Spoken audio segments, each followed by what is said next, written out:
children. Lisa Hurdall claims the student-led prayers and Bible classes violate her children's constitutional rights. However, students at the North Pontotoc Attendance Center feel their rights are being trampled on. Allie Martin has more in this installment of Keeping the Faith. Every morning for nearly a year now,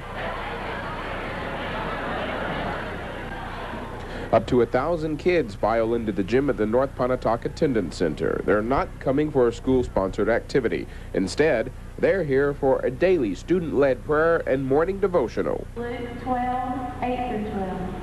Also I say unto you, whosoever shall confess me before men, him shall the Son of Man also confess before the angels of God. But he that denieth me before men shall be denied before the angels of God. And whosoever shall speak a word against the Son of Man, it shall be forgiven him. For generations, prayer has been a daily routine in Pontotoc County schools.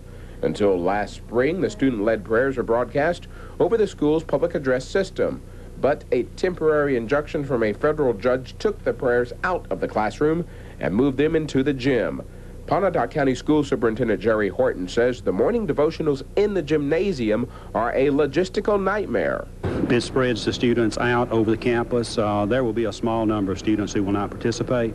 And of course, we're responsible for the safety of all students, those who come to the devotional and those who stay outside. So having enough personnel to monitor the safety and the discipline and the order of students has been a burden for the school. Our position is that students have the right to pray and engage in Bible study as long as it's voluntary and as long as it does not interfere with the educational process.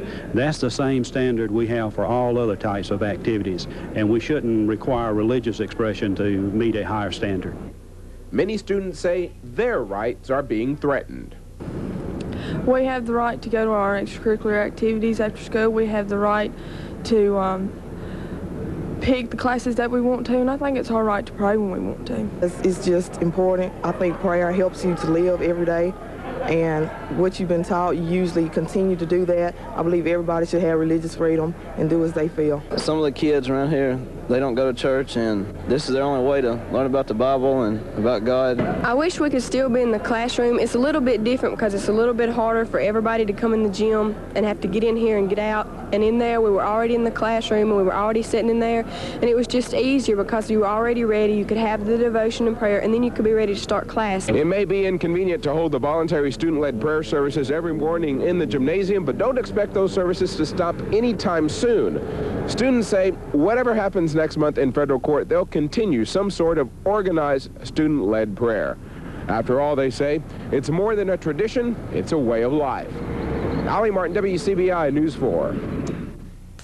All this week, we've been bringing you stories on locals who are spreading religious messages and fighting for their religious rights.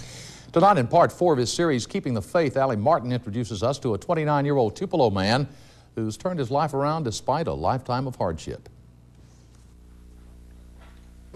Mike Ellis is proving that blind people can lead normal lives. He holds a steady job. He's been married for more than a year and a half, and he and his wife own this West Tupelo home.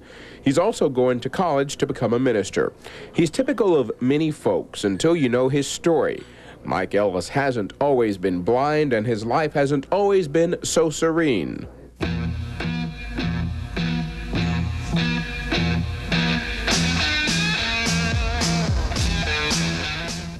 In the late 1980s, Mike Ellis lived in Dallas. His life revolved around drugs and alcohol. This home video shows Mike smoking marijuana with a water pipe. As Mike remembers, he spent his early years in and out of churches, but he started hanging out with the wrong crowd as a teenager. I went to work at this exclusive men's clothing store. They had a lot of nice clothing, and I wanted to fit in with this older group that I was working with. And they said, sure, Mike, come to a party with us. I'm like, okay, I'll come to the party with you just so I could fit in. I was going to go to that party. And I went, and they said, here, you want a drink, Mike? And I said, sure, what will one drink hurt? How about another one? Sure, I'll have another one. Before you know it, I was drinking a lot of drinks. The next party, they said, here, Mike, want to smoke this funny-looking cigarette? Marijuana? I said, sure, what will one hurt? And I smoked that.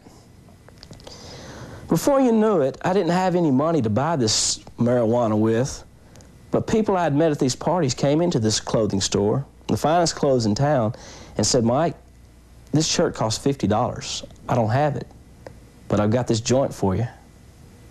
Want to trade? The same way with the pizza business I was in. I was delivering pizzas, and I was charging people an extra $1 so I could afford my dope. I eventually was caught with that and was fired, was terminated. Well, I had to do something I didn't want to do, but I had no choice. I had to move back in with Mother. I met a girl that week that I moved. The week I moved in, I met a girl. I got a good job. I was making a lot of money. I had this girl that I said, I'll marry you. After you graduate college in a couple of years, I'll marry you. However long it takes. So we dated, and every time we came together, we were angry at each other. It was just a relationship. She was pretty, and I had a good job, so we loved each other. When she called me one day and said, Mike, I need to be away from you. I just need to be away from you. I said, whatever. That night, I did the most selfish thing that any person could ever do. I drank a bottle of liquor. I loaded my rifle, .22 caliber rifle, put it to my head. I pulled the trigger. It misfired. So I put it back to my head and pulled the trigger, and it went off. Boom. Well, in 10 days, I woke up. Looked around. I couldn't see anything. I was totally blind. What a story. Tomorrow, in part 5 of Keeping the Faith, we conclude. Mike Ellis.